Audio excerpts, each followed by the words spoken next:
Hello বন্ধুরা, আজ আমার জন্মদিন।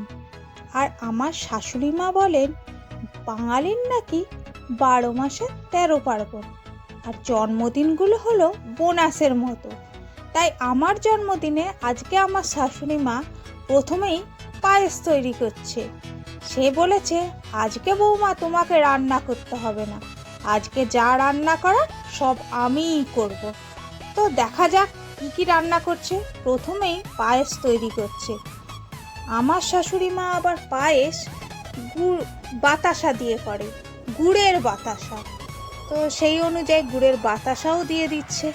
এবার দেখা যাক পরবর্তী কি কি রান্না করতে পারে। আপাতত তো পায়েসটাই রান্না হচ্ছে, ভালো করে ফোটাচ্ছে যাতে একটু ক্ষীর ক্ষীর ভাব হয়। এরপরে আচ্ছা এরপরেই চলে এসছে শাশুড়ি মা চিলি চিকেন নিয়ে, কারণ চিলি চিকেন আমার হট ফেভারিট। মা তাই চিলি চিকেন রান্না করছে। ও বাবা, এরপরে আবার কি রান্না করছে? আচ্ছা এটা পমফ্রেট মাছ। মা বলেছে জন্মদিনে নাকি একটা মাছ রাখতেই হয়, আর সেটা যেটা জন্মদিন গার্ল বা বয়ের যেটা ফেভারিট হয়। তো আমার তো ফেভারিট ইলিশের থেকেও পমফ্রেট মাছ, তাই আমার বর পমফ্রেট মাছ এনে দিয়েছিল, সেটাই আমার শাশুড়ি মা রান্না করছে। তারপরে আবার আছে ফ্রাইড রাইস। ফ্রাইড রাইসটাও তো আমার খুব ভালো লাগে, তাই মা ফ্রাইড রাইসটাও রান্না করছে।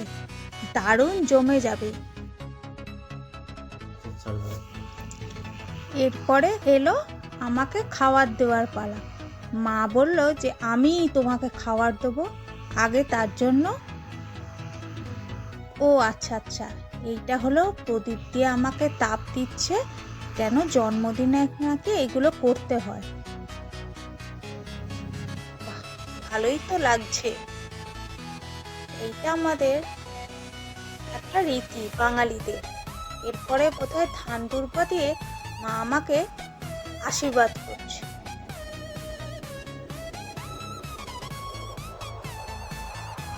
আবার নিয়েও নিচ্ছে যাতে আমার কোনো প্রবলেম না হয়। এরপরে আমাদের ওখানের পঞ্চাননতলার একটা পুজো হয়, সেই গাছতলা বাবার মাটি নিয়ে আমার গায়ে ঠেকিয়ে দিচ্ছে।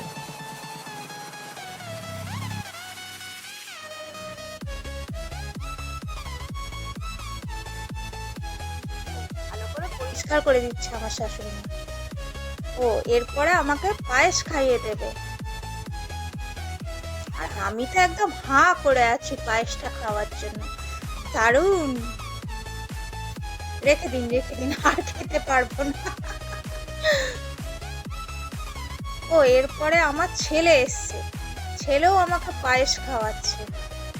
ছেলে বলছে খাও। বাবা, প্রচুর আদর। এরপরে আমার এসে গেছে একমাত্র অনেন অনলি বর মশাই। সেও আমাকে আশীর্বাদ করে আর কি করলো দেখা যাক।